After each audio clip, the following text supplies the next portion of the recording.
अस्सलाम वालेकुम नाजरीन, मैं हूं तहरीम फातिमा और आप देख रहे हैं बोल्ड न्यूज HD। चलते हैं आज की ताज़ा तरीन खबरों की तरफ। सीनियर सहाफ़ी इरशाद आरिफ का कहना है कि तरीन ग्रुप हालात देख रहा है। उन्होंने मजीद कहा कि समझ नहीं आती ऐन उस वक्त पर तहरीके अदम एतमाद की बातें हो रही हैं, तब रात 11 बजे तेल की कीमतों में इजाफा कर दिया गया। इस हवाले से मजीद उनका क्या कहना था, जानते हैं इस रिपोर्ट में।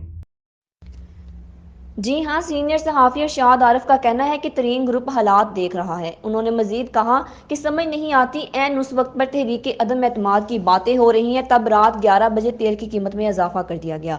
इमरान खान महंगाई पर पेट्रोल छिड़क रहे हैं। कहा जाता है कि आलमी मंडी में कीमतें बढ़ रही हैं, लेकिन हर फैसला आलमी मंडी के मुताबिक तो नहीं होता।